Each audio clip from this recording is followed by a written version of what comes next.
बिस्मिल्लाहिर्रहमानिर्रहीम। अस्सलाम वालेकुम। सेहत ज़िंदगी चैनल में एक बार फिर खुशामदीद।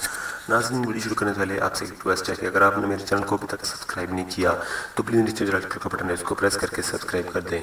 तो नाज़रीन, आज की जो मेरी वीडियो है वो खुश्की के हवाले से है, क्योंकि सर्दियों में बहुत सारे लोगों के हाथ पाँव जो है वो फट जाते हैं। उसके अलावा बाजू जो हैं, कोहनियाँ जो होती हैं बाजू के जो, उसके अलावा एड़ियाँ जो होती हैं पाँव की ख़ास तौर पर वो भी हैं, वो भी फट जाती हैं। तो उनके लिए आज मैं देसी एक नुस्खा आपको बताने जा रहा हूँ और बहुत ही सस्ता और मुफीद नुस्खा है, वो आप ज़रूर नोट करें और ज़रूर इसे इस्तेमाल करें। तो आपने बस नाज़रीन करना ये है कि ग्लिसरीन आपने लेनी है। सबसे पहले ग्लिसरीन आपने लेनी है 30 ग्राम। 30 ग्राम की एक छोटी डिब्बी तकरीबन 20-25 रुपए की मिलेगी, वो आपने ले लेनी है। उसके बाद आपने लेमन लेने हैं 6 अदद और उनका आपने रस निकाल लेना है। और उसके बाद आपने अर्के गुलाब लेना है 2 चम्मच। ठीक है, ये 3 चीज़ें मैंने आपको बताई हैं। इन तीनों चीज़ों को आपने क्या करना है, सबसे पहले ग्लिसरीन जो है उसको आपने किसी जिस डिब्बी में आएगी उस डिब्बी से निकाल के किसी बाउल वगैरह में डाल देनी है सारी। उसके बाद जो लेमन है 6 अदद मैंने आपको बताए, उनका रस जो है इसमें मिक्स कर लेना है।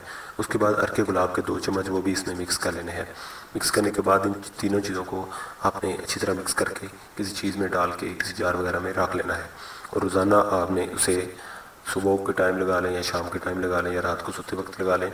तो आपने जहाँ जहाँ पे आपकी खुश्की है वहाँ पे लगाएं। ख़ास तौर पर पाँव की एड़ियाँ जो हैं वो आपकी इस तरह नरम मुलायम हो जाएंगी कि आपको अंदाज़ा भी नहीं होगा कि आप किसी क्रीम से, किसी ट्यूब से भी, कोई बाज़ारी क्रीमें जो हैं वो भी नहीं इतना, उनका भी इतना रिज़ल्ट नहीं होगा जितना कि इनका होगा। तो नाज़रीन, ये इंशाल्लाह आपको बहुत ही फ़ायदा देंगी और आपको ज़रूर आपका जो एड़ियों वगैरह का मसला होता है सर्दियों में वो ज़रूर हल हो जाएगा। तो नाज़रीन, आज के लिए बस इतना ही। अगर आपको वीडियो अच्छी लगती है तो प्लीज़ इसको लाइक कर दें, चैनल को सब्सक्राइब कर दें और इस वीडियो को शेयर भी कर दें दूसरे लोगों तक, ताकि दूसरे लोगों को भी इसका फ़ायदा मिल सके। मुझे नेक्स्ट वीडियो तक इजाज़त दें। अल्लाह हाफिज़।